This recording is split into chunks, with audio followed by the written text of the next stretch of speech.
Hello friends, welcome back to our channel. तो आज हमारे वेक्टर्स का थर्ड लेक्चर और आज हम करने वाले हैं वेक्टर का लॉ ऑफ पैरेललोग्राम। मैंने कल आपको लॉ ऑफ ट्रायंगल और लॉ ऑफ पॉलीगॉन और पैरेललोग्राम लॉ सिखाया था, बट मैंने बताया था कि जनरली हम लॉ ऑफ पैरेललोग्राम यूज़ करते हैं। तो उसके बेस पे आज हम फॉर्मूला डिराइव करेंगे और उसके ऊपर कुछ अच्छे क्वेश्चन सॉल्व करेंगे। उसके पहले हम 2 मिनट का रिकैप ले लेंगे, कल हमने क्या करवाया था, बिकॉज उसका कॉन्सेप्ट आज यूज़ होने वाला है। अगर उसका कॉन्सेप्ट आपको अच्छे समझना है तो कल का लेक्चर देख के आएँ, तब जो मैं आज का लेक्चर कराऊंगा वो आपको परफेक्टली समझ पड़ेगा। तो लेक्चर का थोड़ा सा रिकैप ले लेते हैं कि कल हमने थोड़ा सा क्या क्या किया था। तो कल हमने वेक्टर एडिशन के 3 लॉस पढ़े थे। लॉ ऑफ पॉलीगॉन पढ़ा था, लॉ ऑफ पैरेललोग्राम पढ़ा था और लॉ ऑफ पॉलीगॉन पढ़ा था। बट वो सबको हमने ग्राफिकली करना सीखा था, मीन्स कैसे उसको ड्रॉ करके किया जाए वो हमने सीखा था। ओके, उसको थोड़ा सा रिकैप कर लेते हैं। लॉ ऑफ ट्रायंगल पहले हमने पढ़ा था। ओके, तो ट्रायंगल लॉ क्या कहता है, सब वेक्टर के एडिशन के लॉस थे। ओके, ये सब वेक्टर के एडिशन के लॉस थे। तो लॉ ऑफ ट्रायंगल क्या कहता है कि 2 वेक्टर इस तरह से दिया हो, 2 वेक्टर को एडिशन करना है। तो ये है हेड टेल मेथड, मैंने बताया था। ये कौन सा मेथड था, हेड टेल मेथड। ओके, तो इसका जो टेल है इसके हेड से ज्वाइन कर दो। ये ए वेक्टर है, ये मेरा बी वेक्टर है। ओके, तो क्या करना है हमको, ये हमारा ए वेक्टर मैंने ड्रॉ कर दिया। ओके, उसके बाद बी वेक्टर को यहाँ शिफ्ट करो और इसका टेल इसका हेड से ज्वाइन करो। ठीक है, तो ये हमारा ट्रायंगल बनेगा। ठीक है, ये बन गया ए वेक्टर, ये बन गया बी वेक्टर। तो सी वेक्टर कैसे मिलता था, देखो हम यहाँ पर देखो ऐसे गए तो ऐसे नहीं आ जाना है। ठीक है, मतलब जिस ऑर्डर में हम जा रहे हैं उस ऑर्डर के अपोजिट आ जाना है। देखो हम यहाँ पर ऐसे गए तो हमारा जो सी वेक्टर होगा वो ऐसे ना बन के ऐसे बन जाएगा, ये हमारा हो जाएगा सी वेक्टर। सी वेक्टर कैसे बनेगा, देखो यहाँ पर इस तरह से। ओके, इसको हम क्या कहते थे, हमने इसको डिफाइन किया था रिजल्टेंट वेक्टर। ओके, तो रिजल्टेंट वेक्टर किस तरह से मिलता था लॉ ऑफ ट्रायंगल में, ए वेक्टर ज्वाइन करो, उसके हेड टेल से दूसरा वेक्टर ज्वाइन करो, उसके बाद जो रिजल्टेंट वेक्टर होगा वो इधर यहाँ से मिलेगा और जो कि अपोजिट डायरेक्शन में होगा। तो ये था लॉ ऑफ ट्रायंगल।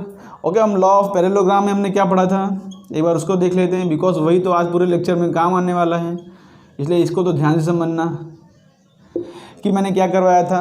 2 वेक्टर दिए हों, सपोज ये है ए वेक्टर। ओके, ये ए वेक्टर और सपोज यही सेम हमने ऊपर का जो क्वेश्चन लिया है ये है बी वेक्टर। अब ये 2 वेक्टर का एडिशन करना है, तो दो वेक्टर का एडिशन कैसे करेंगे हम, देखो यहाँ पर हम पहला वेक्टर लेंगे। ठीक है, ये कौन सा मेथड है, ये टिल टेल मेथड है। टेल टेल मेथड, इस मेथड से आप याद रखोगे तो जल्दी याद रहेगा। ओके, टेल टेल मेथड क्या करना है, पहला वेक्टर ड्रॉ कर लो। यहाँ पर मैंने ड्रॉ कर लिया ए वेक्टर। ओके, तो ए वेक्टर के टेल से दूसरे वेक्टर का टेल को ज्वाइन करो। ठीक है, मैंने इसको टेल को ज्वाइन कर दिया यहाँ पर। Okay, B vector. ओके, अब तीसरा स्टेप हमको क्या करना था, ये पैरेललोग्राम कंप्लीट करना था। ओके, तो पैरेललोग्राम यहाँ से कंप्लीट कर लो। यहाँ पे देखो ये जो पैरेलल है इसके पैरेलल लाइन यहाँ पे ड्रॉ करो और इसके पैरेलल लाइन यहाँ पे ड्रॉ करो। तो ये हो गया पैरेललोग्राम कंप्लीट। और यहाँ से जो कॉमन इंटरसेक्शन पॉइंट होगा दोनों का, वहाँ से रिजल्टेंट वेक्टर निकलता था। ये क्या होता है, ये पैरेललोग्राम का डायगोनल होता है। कौन सा डायगोनल लेना है, ये वाला डायगोनल नहीं लेना है, कौन सा लेना है, जो कॉमन इंटरसेक्शन पॉइंट पर था। ठीक है, और उसको हम कहते थे resultant vector. Resultant vector means A and B का vector addition. A and B का जो वेक्टर का एडिशन आंसर था r vector equal to a vector plus b vector. ठीक है, तो वेक्टर एडिशन का जो आंसर आता था, वेक्टर कोई भी एंगल पर हो, ठीक है, तो उसको किस तरह से करते हैं, पैरेललोग्राम लॉ से हमको मिलता है उसके डायगोनल से। ठीक है, तो डायगोनल जो होता है हमको रिजल्टेंट वेक्टर देता है, a plus b vector. Okay okay, ये मैंने बताया था। और हमने लॉ ऑफ पॉलीगॉन सीखा था, वो तो सिर्फ ट्रायंगल लॉ का एक्सटेंशन था। तो हमने पैरेललोग्राम को कैसे ड्रॉ करके किया जाए वो हमने देखा था। तो आज हम इसका फॉर्मूला डिराइव करेंगे, मीन्स इसका फॉर्मूला कैसे किया जाए। ठीक है, तो इसको आपने समझ लिया। अब देखते हैं इसका फॉर्मूला डेरिवेशन प्रोसेस करते हैं। डेरिवेशन का फॉर्मूला करा देंगे, पर जनरली मैं कोशिश करूंगा कि आप बिना फॉर्मूला के सारे क्वेश्चन सॉल्व करो। ओके, फॉर्मूला कराने का फ़र्ज़ है, इसलिए फॉर्मूला आपको करा देंगे। ठीक है, तो इसको रफ करके हम डेरिवेशन चालू करते हैं। तो कल हमको कोई भी 2 वेक्टर दिया रहता था, उसका मैग्नीट्यूड और डायरेक्शन ग्राफिकली कैसे फाइंड करना है वो हमने फाइंड किया था।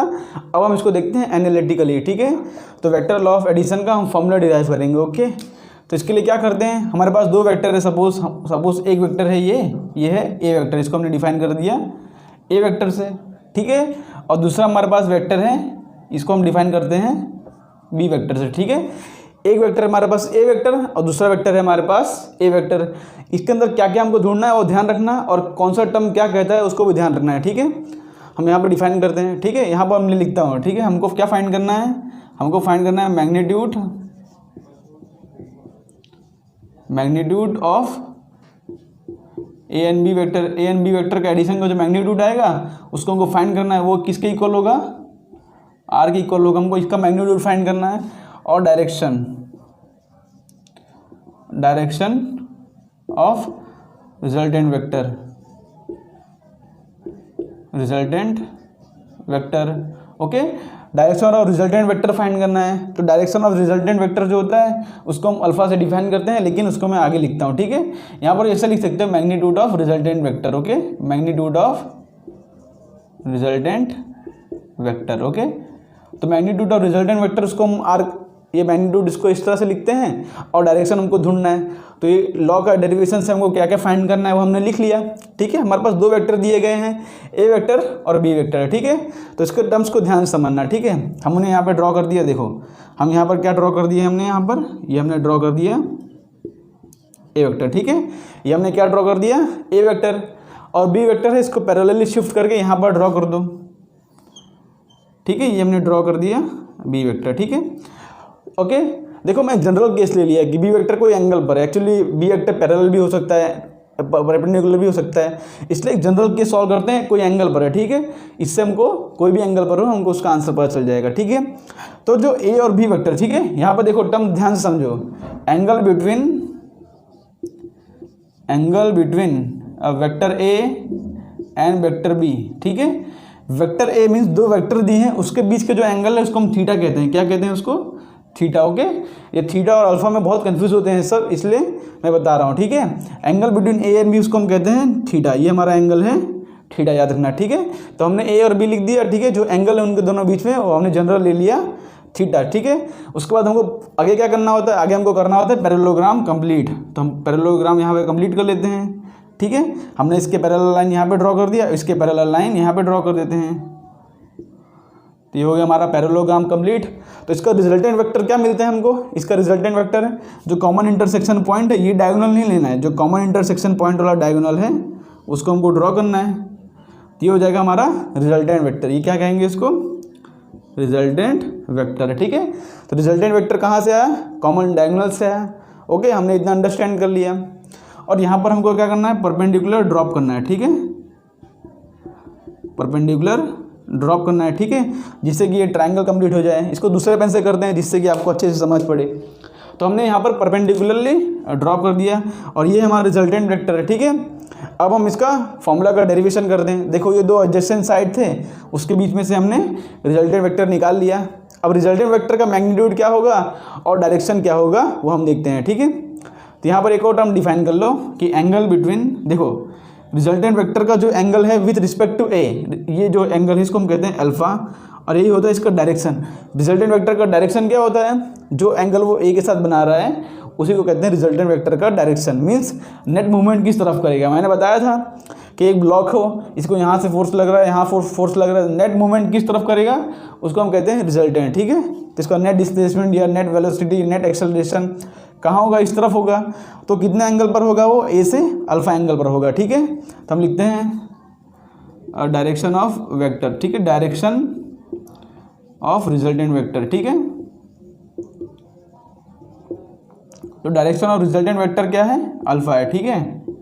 अल्फा क्या है, एंगल विथ रिस्पेक्ट टू ए, ठीक है। अल्फा क्या है, एंगल विथ रिस्पेक्ट टू ए, ठीक है। तो हमने यहाँ पर ये इसको डिफाइन कर दिया अल्फा, ठीक है। अब यहाँ पर कोई वेरिएबल ले लेते हैं, ठीक है। चलो इसको ओ ले लिया, ए ले लिया, बी, सी, डी, ओके।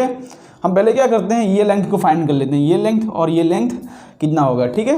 ये लेंथ को फाइंड करने के लिए क्या करेंगे, देखो ये बी है, ठीक है, और ये पैरेललोग्राम है। अगर ये बी वेक्टर होगा तो ये भी हमारा हो जाएगा बी वेक्टर, क्योंकि ये वेक्टर और ये वेक्टर पैरेलल हैं और सेम मैग्नीट्यूड और सेम डायरेक्शन के हैं, तो ये भी बी वेक्टर होगा, ये भी हमारा क्या हो जाएगा, बी वेक्टर।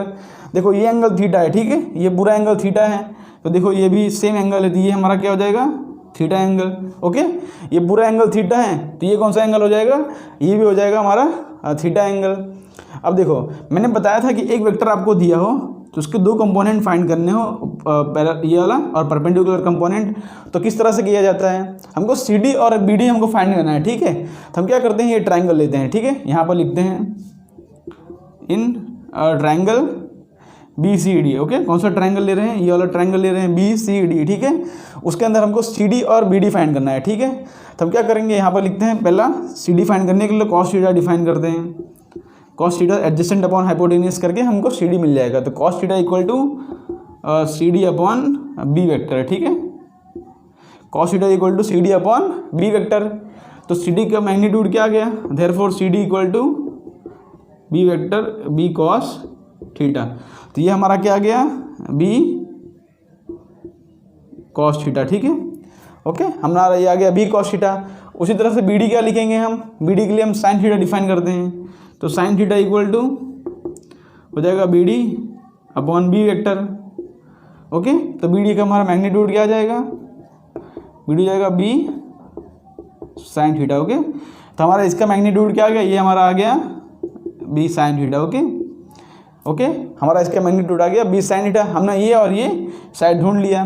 हमको क्या करना है, यहाँ पर हमको पहले इसका मैग्नीट्यूड ढूंढना है, मीन्स रिजल्टेंट वेक्टर का मैग्नीट्यूड क्या होगा वो हमको ढूंढना है। तो उसके लिए हम क्या करेंगे, ये ट्रायंगल लेंगे, ठीक है। ये ट्रायंगल देखो, ये ट्रायंगल लेंगे, राइट एंगल ट्रायंगल बन रहा है, उसको साइड में ड्रॉ करें यहाँ पर।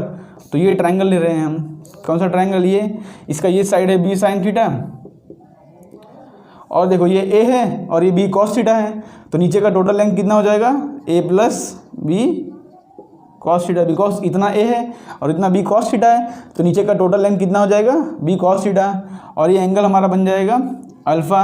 ये है हमारा रिजल्टेंट, और ये ट्रायंगल कौन सा है, ओ बी डी, ठीक है। ये हमारा ट्रायंगल है, ठीक है। यहाँ पर बन रहा है राइट एंगल। तो हमको मैग्नीट्यूड ढूंढना है, इसका मैग्नीट्यूड ढूंढना है। तो हम कैसे लिखेंगे, यहाँ पर हम पाइथागोरस थ्योरम अप्लाई करेंगे, बिकॉज राइट एंगल ट्रायंगल है। तो यहाँ पर पाइथागोरस थ्योरम अप्लाई करते हैं, लिखते हैं। देखो यहाँ पर क्या लिखेंगे हम, आर स्क्वायर, ओके। हमने आर स्क्वायर लिखा, ठीक है। तो क्या हो जाएगा, इसका स्क्वायर प्लस इसका स्क्वायर, तो b sine theta whole square plus a plus B cos theta का whole square, okay. B sine theta whole square plus upon A plus b sine theta whole square plus a plus B cos theta whole square. हमने Pythagoras theorem यहाँ पे apply कर दिया। उसके बाद इसको open कर लो, तो यहाँ पर क्या हो जाएगा, b square sine square theta plus यहाँ पर ए प्लस बी का होल स्क्वायर। तो फॉर्मूला क्या हो जाएगा, a square plus B square plus 2a b cos theta, okay. तो हमारा फॉर्मूला बन गया, देखो a square plus B square plus 2ab, ठीक है। हमने लिख दिया ए प्लस बी को होल स्क्वायर करके ओपन कर लिया।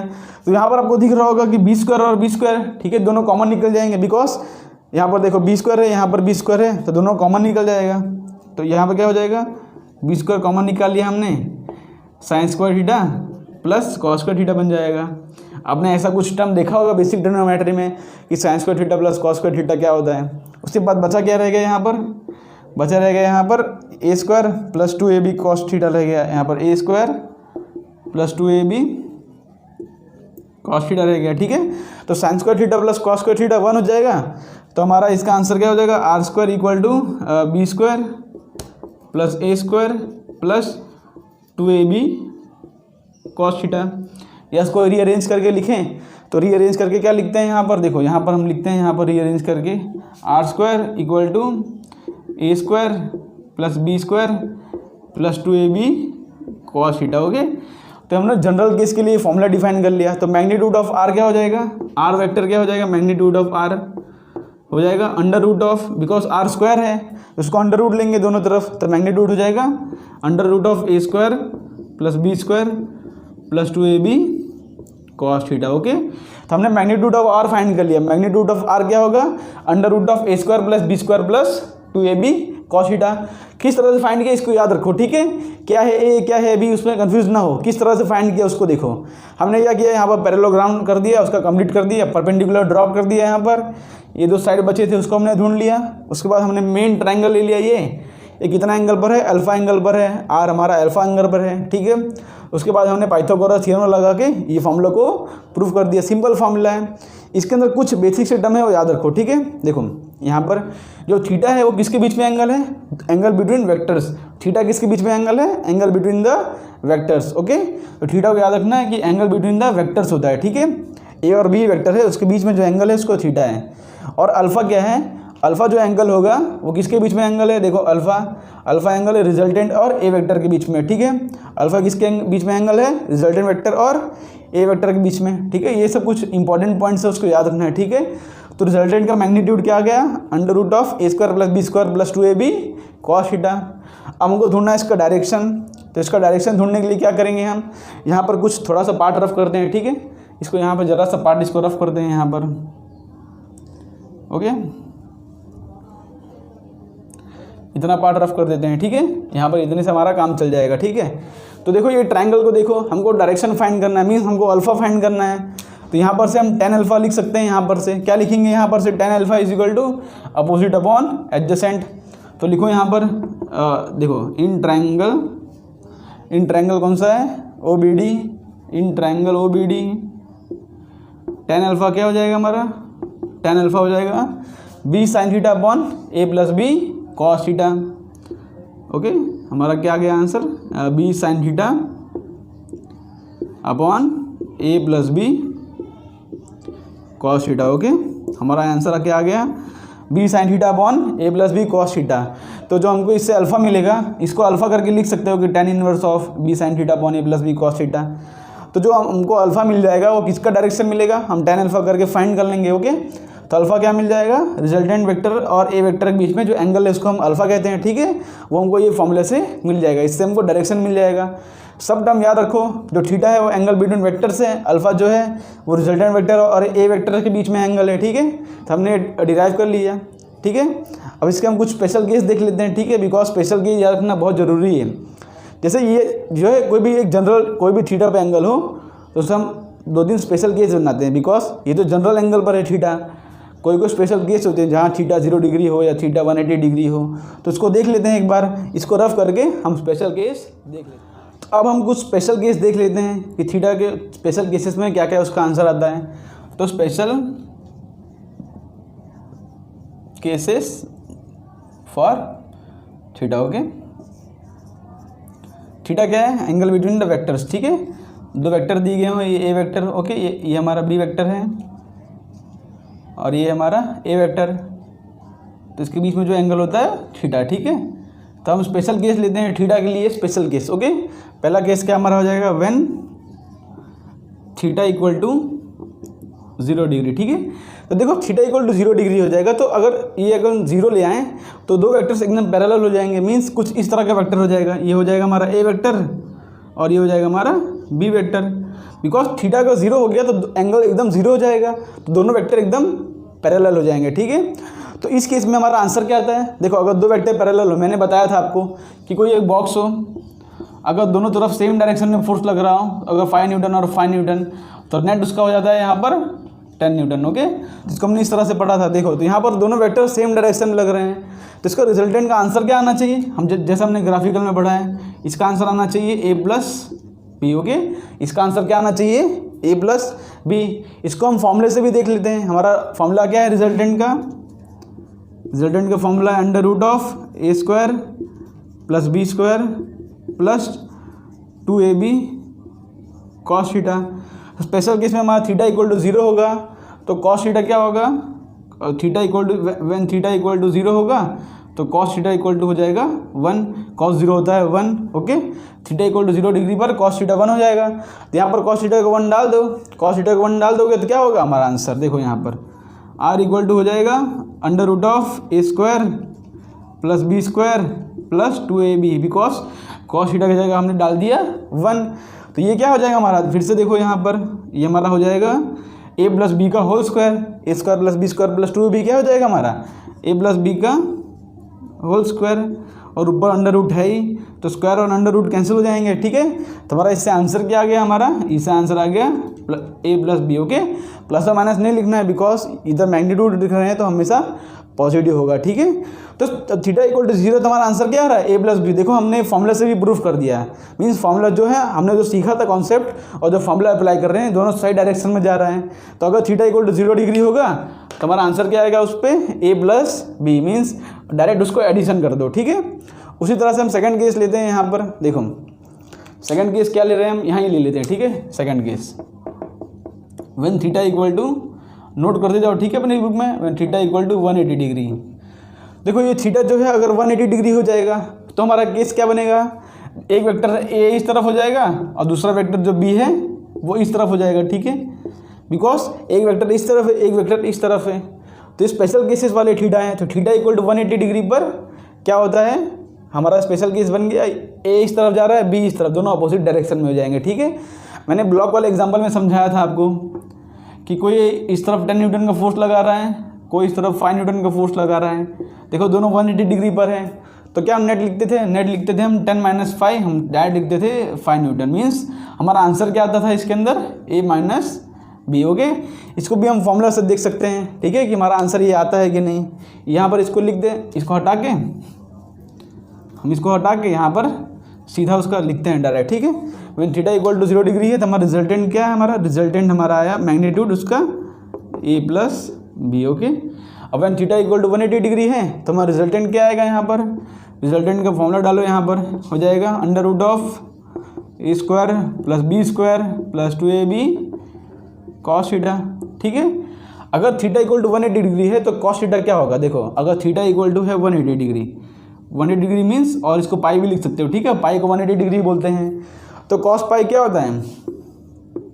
ठीक है, कॉस पाई क्या होता है आपने सीखा होगा ये ट्राइंगल में। ठीक है, ये 0 डिग्री है, 90 डिग्री, ये 0 है, 90, 180। यहाँ पर x की वैल्यू आती है -1 और y की वैल्यू आती है 0, तो x हमारा कॉस थीटा का टर्म होता है, तो कॉस 180 क्या हो जाता है, कॉस 180 हो जाता है -1। ठीक है, तो कॉस पाई की वैल्यू आती है -1। ठीक है, तो यहाँ पर -1 पुट कर दो तो क्या हो जाएगा, r vector equal to magnitude हो जाएगा a square plus B square plus 2ab, और कॉस थीटा इक्वल टू जाएगा -1 रखोगे तो क्या बन जाएगा, ये बन जाएगा under root of a square plus B square minus 2ab। तो ये किसका फॉर्मूला बन गया, ये फॉर्मूला बन गया a माइनस बी का होल स्क्वायर का फॉर्मूला बन गया, a माइनस बी का होल स्क्वायर, और बाहर तो है ये, तो ये स्क्वायर और अंडर रूट कैंसिल, तो इससे हमारा आंसर क्या आ गया, a माइनस बी। ओके, तो स्पेशल केस जब वेक्टर 180 डिग्री एंगल पर हो तो डायरेक्ट वेक्टर मीन्स कोई फॉर्मूला नहीं लगाना है, डायरेक्ट उसको सेपरेट कर दो, जो दो वेक्टर दिए हों उसको सेपरेट कर दो। ठीक है, और याद रखना कि ये जो मैग्नीट्यूड है मॉड है, इसलिए जो हमारा आंसर आएगा, आंसर शुड भी positive. Okay, answer positive means बड़े में से छोटा को माइनस करना है। ठीक है, आंसर शुड भी, यहाँ पर अच्छे से लिखता हूँ। ओके, बोलेंगे कितना गंदा writing, answer should be positive. ठीक है, बिकॉज मॉड लगा है तो आंसर हमारा हमेशा पॉजिटिव आना चाहिए। दो स्पेशल केस देख लिया हमने, theta is equal to 0 degree पर और थीटा इक्वल टू 180 डिग्री पर। तो हमने देख लिया कि 0 डिग्री पर a प्लस बी हो जाता है, मीन्स मैक्सिमम आंसर आता है उसका। ठीक है, बिकॉज समझाता हूँ आपको, देखो यहाँ पर देखो, सपोज यहाँ पर कोई ब्लॉक है। ठीक है, तो मैंने आपको क्या बताया है कि ब्लॉक हो तो रिजल्टेंट क्या होता है, नेट मूवमेंट होता है। ठीक है, तो अगर दो वेक्टर को मैं सेम डायरेक्शन में फोर्स लगाता हूँ, मीन्स यहाँ पर मैंने 5 न्यूटन का फोर्स लगाया, यहाँ पर मैंने 5 न्यूटन का फोर्स लगाया, दोनों सेम डायरेक्शन में 0 डिग्री एंगल पर है, तो बॉक्स जो है मैक्सिमम डिस्प्लेस करेगा। बिकॉज अगर यहाँ पे फोर्स लगेगा, देखो अगर यहाँ पे फोर्स लगेगा 5 न्यूटन और यहाँ पे फोर्स लगेगा 5 न्यूटन, तो एक इस तरफ खींच रहा है, इस तरफ खींच रहा है, बॉक्स इस तरफ मूव करेगा, लेकिन बॉक्स जो है धीरे धीरे मूव करेगा। लेकिन अगर दोनों जन एक ही तरफ फोर्स लगा रहे हैं तो जो ये बॉक्स होगा उसका मैक्सिमम डिस्प्लेसमेंट होगा। ठीक है, तो ये रिजल्टेंट का जो आंसर आता है a प्लस बी, ये होता है मैक्सिमम। ठीक है, ये हमारा क्या आंसर है, maximum answer, this is the maximum. Means दो वेक्टर का जो मैक्सिमम आंसर आ सकता है वो क्या है, a प्लस बी। ठीक है, मैक्सिमम आंसर क्यों है, क्योंकि दो बॉक्स के बीच में आप अगर सेम डायरेक्शन में फोर्स लगाओगे तो बॉक्स का मैक्सिमम डिस्प्लेसमेंट होगा। सपोज देखो एक यहाँ पे चला 3 मीटर, ठीक है, डिस्प्लेसमेंट समझते हैं, एक यहाँ पर चला 4 मीटर, दोनों सेम डायरेक्शन में, तो इसका मैक्सिमम डिस्प्लेसमेंट आएगा 7 मीटर डायरेक्ट। हमने लिख दिया यहाँ पर 7 मीटर, बिकॉज एंगल 0 डिग्री पर है। अगर कोई एंगल पर होते, देखो यहाँ पर 3 है, यहाँ पर 4 है, ठीक है, ये 7 मीटर हमारा आंसर है। अगर कोई एंगल पर होते तो हमारा आंसर क्या आता था, इस समय मैंने सिखाया था कि अगर कोई एंगल पर हो इस तरफ 4 तो हमारा आंसर आता था पाइथागोरस थ्योरम यूज़ करके 3 4 5, तो ये हमारा आंसर आता था ये 5। ओके, तो ये 7 से कम आ रहा है, ठीक है। अगर कोई एंगल पर होते थे तो आंसर हमेशा कम आता है, ठीक है। तो मैक्सिमम आंसर कब होगा, जब दोनों एंगल 0 डिग्री पर होंगे, ठीक है, दोनों सेम डायरेक्शन में होंगे। उसी तरह से ये हमारा है मैक्सिमम वैल्यू। और उसी तरह से जो थीटा इक्वल टू 180 डिग्री है, ये हमारा क्या होगा, आर इक्वल टू हमारा इसमें आया ए माइनस बी, ये हमारा क्या है, मिनिमम वैल्यू, क्या है, मिनिमम वैल्यू ऑफ वेक्टर, ठीक है। दो वेक्टर का जो मिनिमम से मिनिमम वैल्यू आ सकता है, वो दो वेक्टर अपोजिट डायरेक्शन में। देखो यहाँ पर सपोज यहाँ पर एक बॉक्स है, यहाँ बॉक्स है, एक यहाँ पर 5 न्यूटन फोर्स लगा रहा है, एक यहाँ पर 5 न्यूटन फोर्स लगा रहा है, दोनों अपोजिट डायरेक्शन में 180 डिग्री पर हैं, तो दोनों एक फोर्स कैंसिल आउट हो जाएंगे, ठीक है। और ये बॉक्स का नेट डिस्प्लेसमेंट हो जाएगा 0, मीन्स ये बॉक्स मूव ही नहीं कर रहा है, ठीक है। बॉक्स मूव नहीं करेगा मीन्स ये बॉक्स का सबसे कम से कम डिस्प्लेसमेंट हो गया कि बॉक्स मूव ही नहीं कर रहा। एक फोर्स, दोनों जन फोर्स लगा रहे हैं, मीन्स ये भी 5 न्यूटन का फोर्स लगा रहा है, ये भी 5 न्यूटन का, बट दोनों अपोजिट डायरेक्शन में लगा रहे हैं, इसलिए ये बॉक्स मूव ही नहीं करेगा। ये हमारा हो गया सबसे स्पेशल केस, और हमारा हो गया minimum value of the vector. तो मिनिमम वैल्यू ऑफ वेक्टर कब होगा, जब a माइनस बी होगा, और मैक्सिमम वैल्यू ऑफ वेक्टर कब होगा, जब a प्लस बी होगा। बहुत ही इंपॉर्टेंट कॉन्सेप्ट है, इसको याद रखना, ठीक है। आगे देखते हैं हम इसको थोड़ा सा। तो दो स्पेशल केस हमने देख लिया, तीसरा हमारा स्पेशल केस क्या हो जाएगा, यहाँ पर लिखता हूँ। तीसरा स्पेशल केस हो जाएगा when theta equal to 90 degree, when theta equal to 90 degree, ठीक है। ये हमारा हो जाएगा तीसरा स्पेशल केस। तो इसके अंदर हमारा आंसर क्या आएगा, देखो हमने समझाया था यहाँ ब्लॉक पर, देखो ब्लॉक से एग्जांपल समझते हैं, इजी एग्जांपल। यहाँ पर लग रहा है फोर्स 5 न्यूटन और यहाँ पर लग रहा है फोर्स 5 न्यूटन। तो मैंने बताया था कि इसका जो नेट डिस्प्लेसमेंट होगा कहाँ पर होगा, बिकॉज दोनों जगह फोर्स सेम है, तो नेट डिस्प्लेसमेंट होगा यहाँ पर, दोनों राइट एंगल पर है, थीटा इक्वल टू 90 डिग्री, ठीक है। दोनों फोर्स लग रहे हैं राइट एंगल पर, तो नेट डिस्प्लेसमेंट कहाँ पर आएगा, एग्जैक्टली आएगा यहाँ पर 45 डिग्री पर आएगा, ठीक है। ये मैंने आपको बताया था थोड़ा ग्राफिकली कि 45 डिग्री कैसे आता है, ठीक है। बिकॉज ये 5 न्यूटन है और ये हो जाएगा हमारा 5 न्यूटन, तो 5 न्यूटन, तो tan थीटा लिखेंगे यहाँ पर, तो लिखते हैं 5/5, हमारा आता है 1, तो थीटा हमारा जाता है 45 डिग्री, ठीक है। स्पेशल केस है, ये हमारा जो एंगल आ गया वो क्या आ गया, 45 डिग्री। और हमारा जो वैल्यू आता था उसको हम डायरेक्टली पाइथागोरस थ्योरम से करते थे। हम डायरेक्टली पाइथागोरस थ्योरम से ये रिजल्टेंट फाइंड कर सकते थे कि 5² + 5² हमारा क्या हो जाएगा, √5² + 5², इसको लिखते थे हम 5√2 इसको डायरेक्टली हम फाइंड करते थे पाइथागोरस थ्योरम यूज़ करके। हमको ये फॉर्मूला यूज़ करने की ज़रूरत ही नहीं है, a² + b² + 2ab cos theta. हम डायरेक्टली क्या करते थे, पाइथागोरस थ्योरम यूज़ कर लेते थे। तो इसको हम देखते हैं, अब इसको समझते हैं ये कैसे आता है। देखो जब थीटा इक्वल टू 90 डिग्री होगा तो हमारा आंसर क्या आता है, हमने डायरेक्टली फाइंड किया था रिजल्टेंट की वैल्यू क्या आनी चाहिए, √a² + b², मीन्स एंगल को खेल ही नहीं, डायरेक्ट हमको पाइथागोरस थ्योरम लगा देना है। दो वेक्टर दिया है उसको पाइथागोरस थ्योरम लगा दो। इसको प्रूफ कर लेते हैं कैसे आता है फॉर्मूला। हम रिजल्टेंट का फॉर्मूला डाल देते हैं। रिजल्टेंट का फॉर्मूला क्या होता है, रिजल्टेंट फॉर्मूला होता है √a² + b² + 2ab cos theta. Theta 90 है, अगर थीटा 90 है तो cos थीटा कितना हो जाएगा, cos थीटा हो जाएगा 0 हो जाएगा, बिकॉज एस लिखा एस थीटा इज 90 डिग्री। तो cos थीटा का आंसर क्या आता है, cos 90 क्या होता है 0। तो यहाँ पर 0 डाल दो, 0 डाल दोगे तो ये टर्म उड़ जाएगा, तो डायरेक्ट हमारा रिजल्टेंट का आंसर क्या आएगा, यहाँ पर वेक्टर है, ठीक है। रिजल्टेंट का आंसर हमारा हो जाएगा √a² + b²। मीन्स अगर दो वेक्टर परपेंडिकुलर दिए हो तो डायरेक्ट उसका पाइथागोरस थ्योरम से निकाल के उसका आंसर निकाल दो, ठीक है। अगर दो वेक्टर सेम डायरेक्शन में दिए हैं तो डायरेक्ट एडिशन कर दो, दो वेक्टर अपोजिट डायरेक्शन में दिए हैं तो डायरेक्ट उसका सब्ट्रैक्शन कर दो, ठीक है। दो वेक्टर 90 डिग्री पर दिए हो तो डायरेक्ट उसका रिजल्टेंट आता है √a² + b²। तो ये थे हमारे स्पेशल केसेस। हमने देख लिया कि पैरेललोग्राम लॉ क्या होता है, कैसे उसको डिराइव किया जाए, और उसके 3 स्पेशल केसेस थे, उसको हमने देख लिया।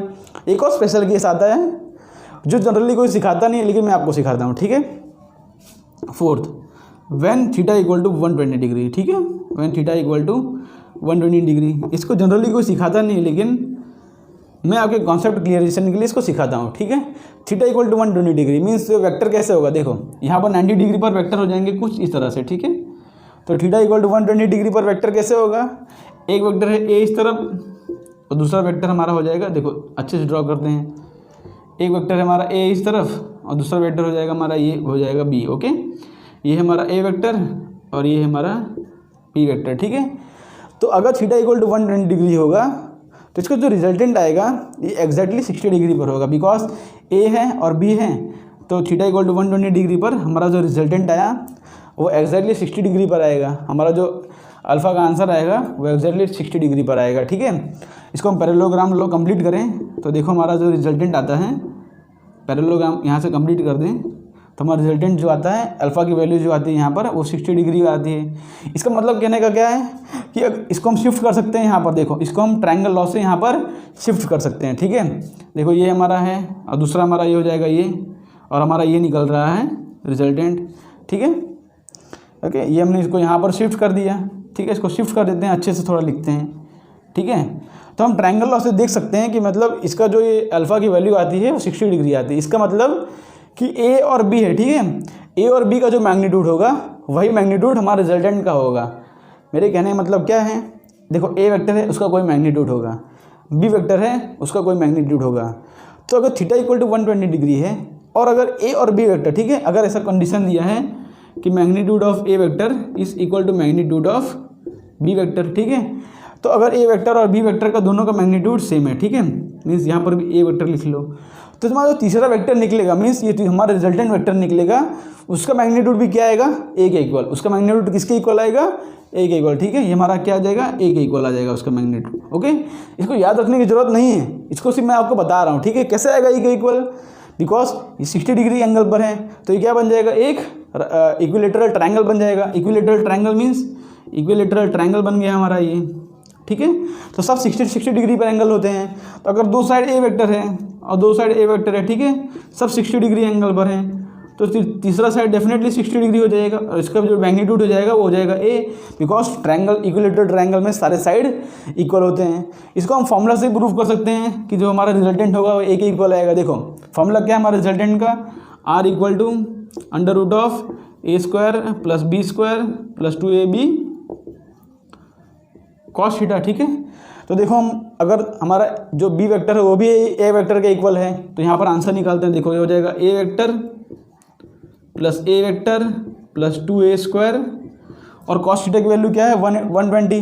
कॉस 120 की वैल्यू याद रख लो, होता है या तो उसको निकाल लो आप, होता है -1/2। तो यहाँ पर -1/2 डाल दो तो इसका हमारा आंसर क्या निकल के आएगा। आंसर कहीं लिखते हैं, यहाँ पर कहीं कहीं रफ करके लिखते हैं, ठीक है। हमारा इसका आंसर क्या आएगा, ओके, इसका हम आंसर लिख देते हैं डायरेक्ट, ठीक है। तो इसका तो रिजल्टेंट हमारा आया था under root of A square plus B square, ठीक है। इसको हम लिख देते हैं यहाँ पे और इसका हमारा आंसर क्या आएगा, देखो आर इक्वल टू हमने यहाँ पर इसको कर लिया, ठीक है।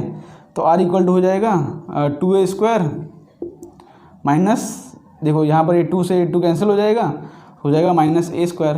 तो इसका भी हमारा आर इक्वल टू इसका मैग्नीट्यूड क्या आ गया हमारा, इसका मैग्नीट्यूड आ गया ए के इक्वल, ठीक है। हमने फॉर्मूला से ही प्रूव कर लिया कि इसका मैग्नीट्यूड ए के इक्वल आ गया। मींस अगर दो वेक्टर सेम मैग्नीट्यूड के हों और 120 डिग्री पर हों तो हमारा जो रिजल्टेंट निकलता है उसका जो मैग्नीट्यूड होता है वो भी ए वेक्टर के इक्वल होता है, ठीक है। इसको याद नहीं रखना है, सिर्फ मैंने आपको बताने के लिए बता दिया, ठीक है। तो हमने सीख लिया कि स्पेशल केसेस क्या होते हैं और पैरेललोग्राम लॉ क्या होता है, ठीक है। उसका फॉर्मूला क्या होता है, a square plus B square plus 2ab cos theta, और डायरेक्शन का फॉर्मूला क्या होता है tan alpha equal to B sine theta upon A plus B cos theta. Theta angle है वेक्टर्स के बीच में और अल्फा एंगल है रिजल्टेंट और वेक्टर ए के बीच में, ठीक है। ये हमने सीख लिया। अब इसके बेस पे हम 2-3 क्वेश्चन करके ये कॉन्सेप्ट को एकदम, तो पहला क्वेश्चन करते हैं जो कि बहुत ही सिंपल है, सिर्फ कॉन्सेप्ट का एप्लीकेशन है। जो फॉर्मूला हमने सीखा डायरेक्ट अप्लाई कर देना है उसको, ठीक है।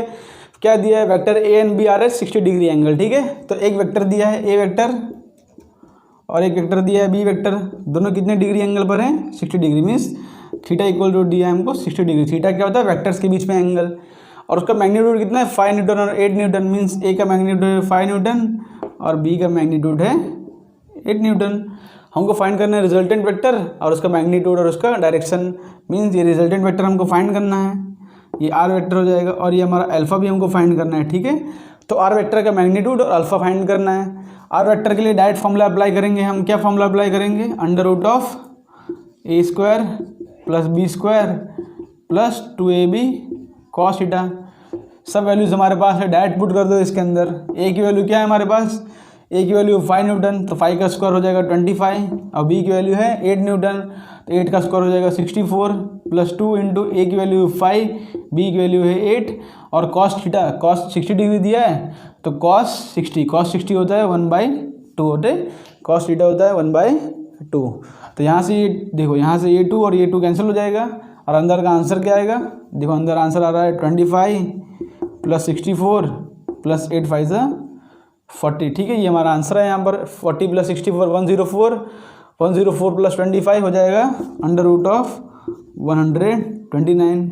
ओके, कोई परफेक्ट वैल्यू नहीं आ रहा है, इसलिए हम इसको अंडर रूट में रखेंगे। तो हमारा रिजल्टेंट आर का मैग्नीट्यूड क्या आ गया? Under root of 129। इसका डायरेक्शन फाइंड करना है। डायरेक्शन के लिए फॉर्मूला यूज़ करेंगे हम tan अल्फा का। tan अल्फा का डायरेक्शन फॉर्मूला क्या होता है? b sin theta upon a plus B cos theta, ठीक है। अल्फा हमको फाइंड करना है tan अल्फा, यहाँ पर लिखता हूँ tan alpha. Okay, b sin theta है, b क्या है हमारा? b है हमारा 8, और sin थीटा, sin 60 की वैल्यू होता है √3/2। ओके, sin 60, थीटा 60 डिग्री है ना, sin 60 होता है √3/2 अपॉन a हमारा क्या है? 8 है। ओके, a हमारा 8 है। ओके, b हमारा क्या है? ओके, a हमारा 5 है। ओके, तो b हमारा 8 है, तो 5 प्लस 8 इंटू कॉस 60 होता है 1/2। तो इसको सॉल्व करेंगे तो ऊपर हो जाएगा 4√3, तो ऊपर क्या हो जाएगा 4√3, और नीचे क्या आ रहा है? नीचे आ रहा है 9, ठीक है। इसको हमने इस तरह सॉल्व कर लिया। तो हमारा tan अल्फा की वैल्यू क्या आ गई यहाँ पर? tan अल्फा की वैल्यू आ गई 4√3/9। तो हमारा अल्फा क्या आ जाएगा? बिकॉज डायरेक्ट से कोई वैल्यू है नहीं, तो हमारा अल्फा आ जाएगा यहाँ पर alpha equal to tan inverse of 4√3/9। Okay, मैंने जनरली कोई भी वैल्यू ले ली यहाँ पर, इसलिए रैंडम सा आंसर आ रहा है, ठीक है। मैंने यहाँ पर ऐसे ही क्वेश्चन बना दिया, जस्ट खाली फॉर्मूला का एप्लीकेशन कर लो कि फॉर्मूला का एप्लीकेशन किस तरह किया जाता है, ठीक है। वेक्टर्स दिए हो तो रिजल्टेंट इस तरह फाइंड करो, और डायरेक्शन कुछ इस तरह से फाइंड करो, ठीक है। तो ये हमारा हो जाएगा पहला क्वेश्चन, बेसिक सा क्वेश्चन था। अब कुछ अच्छा क्वेश्चन करते हैं, थोड़ा इसको रफ कर देते हैं। देखो आपके सामने क्वेश्चन आ गया है। क्वेश्चन में क्या दिया गया है? विच of the following pairs of vector will never give a resultant of 6 Newton. तो कौन सा है इसमें वेक्टर का पेयर 6 न्यूटन का रिजल्टेंट नहीं देगा? तो ये किसका कॉन्सेप्ट है? ये कॉन्सेप्ट है मैक्सिमम मिनिमम का। मीन्स हमने क्या पढ़ा है यहाँ पर कि वेक्टर है, हमने क्या पढ़ा है यहाँ पर कि वेक्टर का मैक्सिमम वैल्यू क्या होता है? वेक्टर का मैक्सिमम वैल्यू होता है a प्लस बी। ओके, और वेक्टर का मिनिमम वैल्यू क्या होता है? मिनिमम वैल्यू होता है a minus B. Means resultant of vector का जो वैल्यू लाई करता है वो a प्लस बी से लेकर a माइनस बी तक होता है, ठीक है। मीन्स समझ रहे हो? मीन्स कोई दो वेक्टर दिया हो तो उसका मैक्सिमम वैल्यू आएगा कुछ इतना और मिनिमम वैल्यू आएगा इतना, ठीक है। और बाकी जो वैल्यू आएंगे वो सब इसके बीच में आएंगे। मीन्स ये कौन सा वैल्यू है? जब दो वेक्टर सेम डायरेक्शन में थे। और ये कौन सा है? जब दो वेक्टर अपोजिट डायरेक्शन में थे। ओके, तो बाकी कोई भी एंगल पर हो, मीन्स सपोज से पहला वेक्टर ये एंगल पर हो, ये एंगल पर हो, ये एंगल पर हो, ये एंगल पर हो, वो सारे के आंसर कहाँ आएंगे? इन दोनों के बीच में आएंगे, ठीक है। हमने मैक्सिमम मिनिमम वाला केस देख लिया है। तो हम इस क्वेश्चन के अंदर क्या करेंगे? हम दो वेक्टर का मैक्सिमम और मिनिमम वैल्यू देख लेंगे। अगर वो हमारे रेंज में आता है, मीन्स जो 6 न्यूटन अगर रेंज में आएगा तो सपोज वो आंसर हो जाएगा। अगर नहीं आएगा तो हमको क्वेश्चन में ढूंढना है which never give us 6 Newton. जो नहीं आएगा वही हमारा हो जाएगा answer, because never give a resultant of 6 Newton. तो हम पहला ऑप्शन चेक करते हैं, 3 न्यूटन प्लस 5 न्यूटन। तो 3 + 5 करेंगे तो 8 हो जाएगा यहाँ पर, और ठीक है रिजल्टेंट यहाँ पर लिखते हैं। और मिनिमम वैल्यू क्या हो जाएगा? यहाँ पर हमने बोला है कि पॉजिटिव आंसर लिखना है, तो 5 - 3 हो जाएगा 2 न्यूटन, ठीक है। तो मिनिमम वैल्यू हो गया 2 न्यूटन। तो 2 न्यूटन और 8 न्यूटन के बीच में सारे आंसर्स आएंगे, ठीक है। और 2 न्यूटन और 8 न्यूटन भी आ सकता है। तो 6 न्यूटन जो है इसके अंदर आएगा, बिकॉज 6 न्यूटन 2 और 8 के बीच में होता है, ठीक है। तो हमारा पहला आंसर नहीं होगा, बिकॉज हमको नेवर गिव है, जो हमको नहीं है वो हम ढूंढना है। सेकंड ऑप्शन ट्राई करते हैं, 4 न्यूटन और 2 न्यूटन। तो 4 और 2 का एडिशन हो जाएगा यहाँ पर 6 न्यूटन, ठीक है। और मिनिमम वैल्यू कितना आएगा इसका? मिनिमम वैल्यू आ जाएगा 4 - 2 न्यूटन।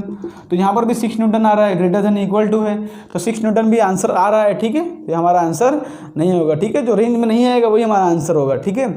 सर देखते हैं 6+4, तो ये फर्स्ट ऑप्शन है, ये सेकंड ऑप्शन है। थर्ड ऑप्शन देखते हैं 6+4 मैक्सिमम वैल्यू हो जाएगा 10 और मिनिमम वैल्यू क्या हो जाएगा उसका, मिनिमम वैल्यू हो जाएगा 6 - 4 2 न्यूटन। ठीक है, तो ये हमारा आंसर भी नहीं होगा बिकॉज 6 - 4 2 होता है, तो 2 से लेकर 10 तक के बीच में 6 आता है। ठीक है, तो हमारा आंसर ये नहीं होगा। फोर्थ ऑप्शन दिखते हैं यहाँ पर, A + B करो तो आ जाएगा 5 न्यूटन हो जाएगा यहाँ पर। ठीक है, और हमारा मिनिमम वैल्यू क्या हो जाएगा हमारा 3 - 2 1 हो जाएगा। ठीक है, तो देखो इसका मैक्सिमम आंसर आ रहा है 5 न्यूटन और मिनिमम आंसर है 1 न्यूटन, मीन्स 1 से लेके 5 तक के बीच में सारे आंसर आएंगे। यहाँ आंसर दिया है 6 न्यूटन, तो 6 न्यूटन इसका कभी भी आंसर आ नहीं सकता है बिकॉज वो उसके रेंज में लाई नहीं करता, तो 6 न्यूटन कभी भी इसका आंसर आएगा ही नहीं। ठीक है, तो हमारा हो जाएगा ये आंसर है। ठीक है, ये हमने समझ लिया कि हमारा आंसर क्यों हुआ हमारा आंसर, बिकॉज इसका मिनिमम रेंज है और मैक्सिमम रेंज है उसके बीच में लाई नहीं करता। ठीक है, तो ये क्वेश्चन हमने कर लिया और ये किस कॉन्सेप्ट पर था वो बता दिया मैंने आपको। अब करते हैं अपना हम नेक्स्ट क्वेश्चन। ओके, तो नेक्स्ट क्वेश्चन हमको क्या दिया है यहाँ पर कि maximum and minimum value magnitudes of 2 vectors of magnitude P and Q are in the ratio of 3:1, which of the following is true. Means maximum value of 2 vectors and minimum value of 2 vectors are in the ratio of 3:1। Okay, तो which of the following is true. Vector कौन से दिए हैं, P vector and Q vector हमको दिया है यहाँ पर। ठीक है, क्वेश्चन ने बोला क्या, ध्यान से समझो, maximum and minimum magnitudes of 2 vectors. ठीक है, तो मैक्सिमम मैग्नीट्यूड कितना होता है 2 वेक्टर्स का, होगा P + Q and minimum magnitude कितना होगा, मिनिमम होगा P - Q, जो हमने समझाया था यहाँ पर। तो दोनों का रेशियो कितना दिया है 3:1। ओके, क्वेश्चन में P और Q का रेशियो नहीं दिया था, मैक्सिमम और मिनिमम वैल्यू का रेशियो दिया है। ओके, तो यहाँ पर हो जाएगा P + Q upon P - Q का रेशियो हमको दिया है 3:1। तो which of the following is true.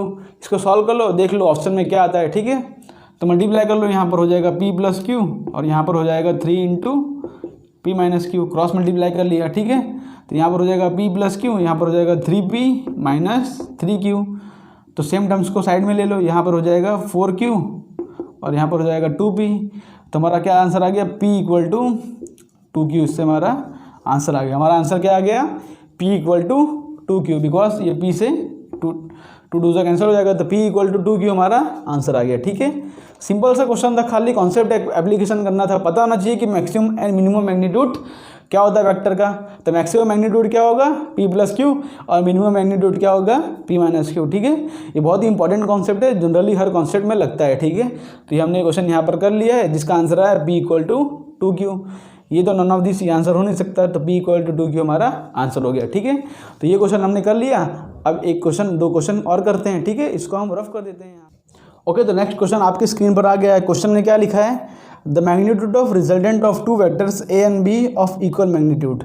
Means A का मैग्नीट्यूड जो है यहाँ पर इक्वल दिया है B की मैग्नीट्यूड के। ठीक है, and also is that of same magnitude of the, देखो क्या लिखा है, A and B of equal magnitude is also as that of the magnitude of individual vectors. Means the magnitude of resultant of 2 vectors. ठीक है, जो vector का resultant का जो मैग्नीट्यूड है वो A और B के मैग्नीट्यूड के इक्वल है। मीन्स जो रिजल्टेंट का मैग्नीट्यूड है वो भी A और B के मैग्नीट्यूड के इक्वल है। ठीक है, और बोला है हाँ ठीक है, तो angle between the vector A and B। ठीक है, तो क्वेश्चन में क्या बोल रहा है कि हमारे पास जो वेक्टर्स दिए हैं, ठीक है, और ये रिजल्टेंट है, the magnitude of resultant vector is equal to the magnitude of individual vectors.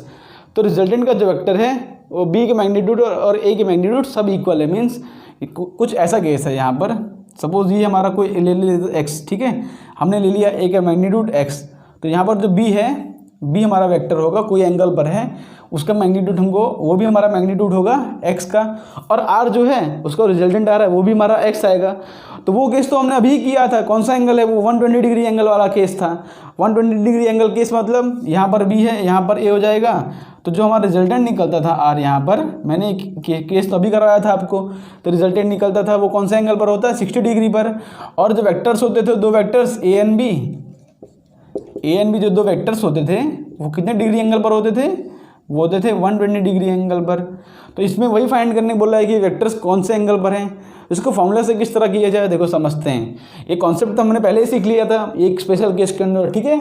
और फॉर्मूला से कैसे करा जाए वो देखते हैं। यहाँ पर फॉर्मूला होता है आर स्क्वायर या R equal to under root of A square plus B square plus 2ab cos theta. Okay, यहाँ पर रिजल्टेंट का मैग्नीट्यूड, ए का मैग्नीट्यूड, बी का मैग्नीट्यूड, सबका मैग्नीट्यूड है इक्वल। ओके, सबका मैग्नीट्यूड हो जाएगा इक्वल, ठीक है। तो ओके, तो बॉल पेन गिर गया यहाँ पर मार्कर। तो आर का मैग्नीट्यूड क्या हो जाएगा, यहाँ आर का मैग्नीट्यूड हो जाएगा ए इक्वल टू हर एक्स लिया है। ओके, तो सब जगह एक्स एक्स लिख दो यहाँ पर, X equal to X square plus 2x square और कॉस थीटा हमको ढूंढना है यहाँ पर कि थीटा की वैल्यू क्या होगी। बिकॉज सबके मैग्नीट्यूड इक्वल है, इसका मैग्नीट्यूड, इसका मैग्नीट्यूड और इसका मैग्नीट्यूड सब इक्वल है। हमको पूछा है कि एंगल क्या होगा, ठीक है। ये एंगल हमको थीटा पूछा है, ये तो हमने पता लगा लिया यहाँ पर कि थीटा 120 डिग्री वाला केस है, ठीक है। तो यहाँ पर इसको सॉल्व करेंगे तो x इक्वल टू हो जाएगा यहाँ पर 2x square plus 2x square cos theta. Okay, यहाँ पर हमने ढूंढ लिया 2x square plus 2x square cos theta. x equal to यहाँ पर तो 2x स्क्वायर यहाँ पर कॉमन निकल जाएगा, अंदर बचेगा 1 प्लस कॉस थीटा। ओके, तो हम क्या करते हैं, दोनों तरफ स्क्वायर कर देते हैं, ठीक है। तो यहाँ पर हो जाएगा x square equal to 2x square 1 plus cos theta. तो यहाँ से देखो x स्क्वायर और x स्क्वायर कैंसिल, तो 1/2 equal to 1 plus cos theta. तो कॉस थीटा की वैल्यू क्या आ जाएगी, 1/2 माइनस 1, तो कॉस थीटा की वैल्यू आ गई -1/2। अब कॉस थीटा पर -1/2 कब होता है, जब थीटा इक्वल टू होता है 120 डिग्री। तो हमने फॉर्मूला से भी प्रूफ कर लिया कि उसका आंसर जो सेम ही आता है, ठीक है, 120 डिग्री आता है, ठीक है। कॉन्सेप्ट तो हमने पहले ही सीख लिया था। तो थीटा इक्वल टू 120 डिग्री पर जो वेक्टर्स हैं उसके मैग्नीट्यूड सेम होते हैं और रिजल्टेंट आता है उसका मैग्नीट्यूड भी वेक्टर के इंडिविजुअल मैग्नीट्यूड के इक्वल आता है, ठीक है। तो ये इंपॉर्टेंट क्वेश्चन था, ये कॉन्सेप्ट हमने पहले ही कर लिया था। अब एक लास्ट क्वेश्चन कर लेते हैं जो कुछ अच्छा क्वेश्चन है जिसके अंदर कुछ कॉन्सेप्ट का एप्लीकेशन होगा, ठीक है। इसको हम रफ कर देते हैं यहाँ पर। ओके, तो नेक्स्ट क्वेश्चन आपकी स्क्रीन पर आ गया है। क्वेश्चन क्या कह रहा है, the sum of magnitudes of two forces acting at a point is 18। Okay, question क्या कह रहा है यहाँ पर, the sum of magnitudes of two forces acting at a point is 18। Means दो फोर्सेस दिए हैं, उसका सम का हमको मैग्नीट्यूड दिया है। ओके, सम का मैग्नीट्यूड दिया है हमको 18, ठीक है।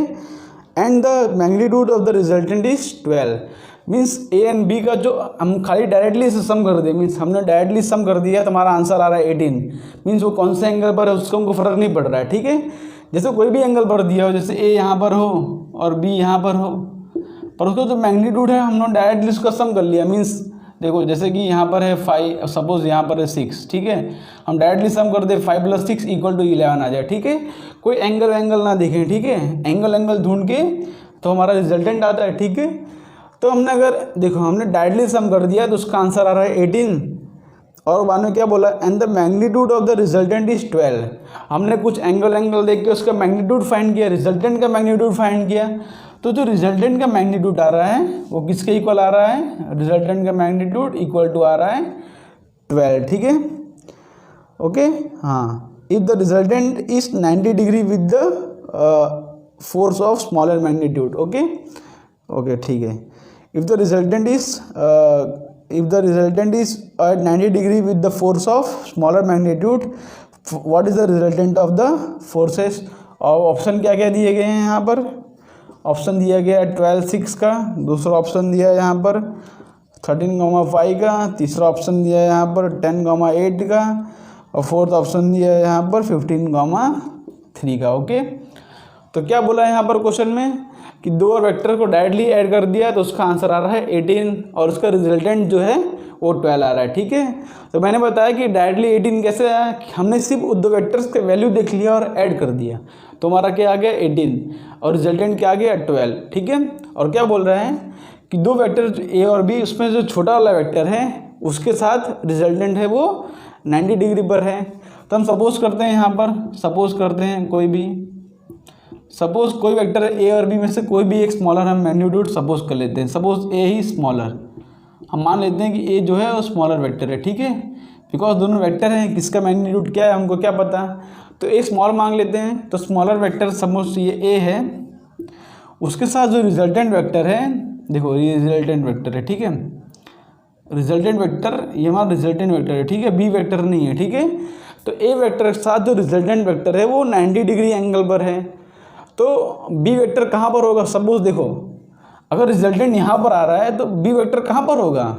आप कुछ समझने की कोशिश करो। देखो यहाँ पर जैसे सपोज यहाँ पर ए वेक्टर होता था और यहाँ पर बी वेक्टर होता था, तो रिजल्टेंट कुछ इस तरह आता है। तो अगर रिजल्टेंट परपेंडिकुलर आ रहा है तो बी वेक्टर कहाँ पर होगा? डेफिनेटली यहाँ पर तो कहीं होगा नहीं, बिकॉज अगर सपोज अगर बी वेक्टर यहाँ पर होता, अगर इस तरह से होता तो इसका रिजल्टेंट तो और भी कम आता है, ठीक है, इसका रिजल्टेंट कहाँ आता? उसके बीच में आता। लेकिन अगर रिजल्टेंट यहाँ पर आ रहा है तो बी वेक्टर कहाँ पर होगा? ये रिजल्टेंट तो बीच में होगा, तो बी वेक्टर कुछ इस तरह से होगा, ठीक है, बी वेक्टर कुछ इस तरह से होगा। इसको हम अंदाज़ा लगा रहे हैं कि बी वेक्टर कुछ इस तरह से होना चाहिए, ठीक है। बी वेक्टर किस तरह से होगा? कुछ इस तरह से होगा, ठीक है। इसके बीच में तो आ नहीं सकता, बिकॉज इसके बीच में आएगा तो रिजल्टेंट और भी उसके बीच में आ जाएगा। जैसे कि यहाँ पर ए है, अगर बी वेक्टर हमने यहाँ पर लिख दिया सपोज, तो रिजल्टेंट जो होगा आर वो तो यहाँ पे आ जाएगा। लेकिन हमको क्वेश्चन में पहले से बोल दिया कि रिजल्टेंट है वो 90 डिग्री पर है, तो उससे हम अंदाज़ा लगा रहे हैं कि बी जो होगा कुछ यहाँ पर होगा, ठीक है। तो इसको हमने कहाँ पर है वो हमको नहीं पता, ठीक है, तो हमने यहाँ पर इसको पैरेललोग्राम यहाँ पर कंप्लीट कर दिया, ठीक है। और बोल रहे हैं कि ए और बी, ठीक है, ए और बी का जो है क्या है?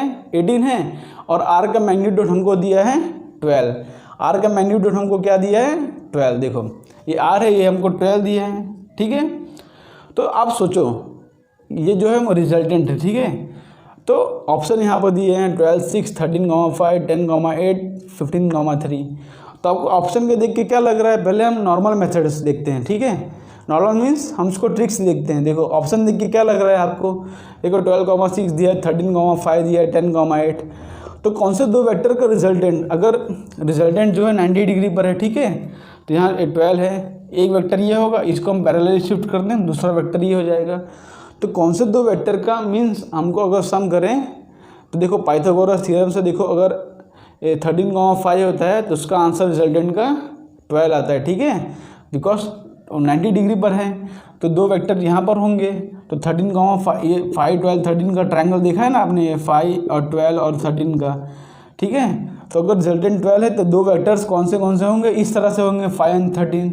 ये हम सिर्फ अंदाजे से बोल रहे हैं, ठीक है, हम श्योरली नहीं कर सकते, इसलिए हमको फॉर्मूला से इसको सॉल्व करना पड़ेगा। हम कैसे सॉल्व करेंगे इसको देखते हैं। देखो यहाँ पर, ठीक है, हमारे पास a प्लस बी की मैग्नीट्यूड दिया है 18, ठीक है, और रिजल्टेंट दिया है 12। तब रिजल्टेंट का फॉर्मूला यूज़ करते हैं, R square equal to A square plus B square plus 2ab cos theta, ठीक है। थीटा कितने एंगल पर हमको कुछ नहीं पता है यहाँ पर, ठीक है। तो आर स्क्वायर की हमको मैग्नीट्यूड क्या दिया है? आर 12 है, तो आर स्क्वायर हो जाएगा 144। और ए क्या है, बी क्या है, हमको कुछ नहीं पता, ठीक है। तो यहाँ पर ए लिखते हैं प्लस बी लिखते हैं प्लस 2, ठीक है। ए प्लस बी है 18, ठीक है, तो 2ab कॉस थीटा, हमने 2ab कॉस थीटा यहाँ पर लिख दिया है, ठीक है। यह है ए स्क्वायर, यह है बी स्क्वायर, और ए प्लस बी हमको पता है कि ए प्लस बी क्या होता है, ठीक है। तो उसके ऊपर से हम कुछ देखते हैं। यहाँ पर हम क्या कर सकते हैं, यहाँ पर ए है, बी है, यहाँ पर ए बी कॉस थीटा है। हमारे पास ना ही ए है, ना ही बी है, ना ही कॉस थीटा है। तो हम कॉस थीटा पहले ढूंढ लेते हैं कि कॉस थीटा क्या होगा। हम इसका डायरेक्शन ढूंढते हैं। यहाँ पर देखो, यहाँ पर डायरेक्शन कैसे ढूंढेंगे? हम फॉर्मूला डालेंगे tan अल्फा इक्वल टू क्या होगा, बी साइन थीटा अपॉन ए प्लस बी कॉस थीटा। अब देखो ये एंगल हमको 90 डिग्री दिया है, तो रिजल्टेंट और ए के साथ जो एंगल होता है वो मैंने बताया था अल्फा होता है। ए और बी के साथ जो वेक्टर एंगल होता है वो थीटा होता है, और रिजल्टेंट और ए के साथ जो एंगल होगा वो होता है अल्फ़ा।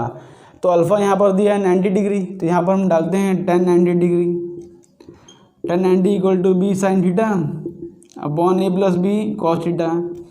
अब tan 90 किसको पता है क्या होता है? tan 90 होता है, ओके, tan 90 होता है अनडिफाइंड होता है।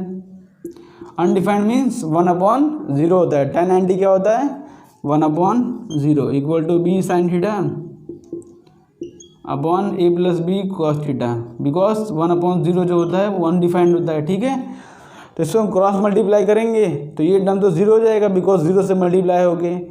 तो a plus B cos theta equal to zero आ रहा है हमारे पास। तो यहाँ पर से हमारे पास क्या आ रहा है कि a plus B cos theta equal to zero. ठीक है, तो हमारे पास क्या आ रहा है a equal to minus B cos theta. Okay, तो a equal to minus B cos theta हमारे पास आ गया है। तो a equal to minus B cos theta हम डाल देते हैं यहाँ पर।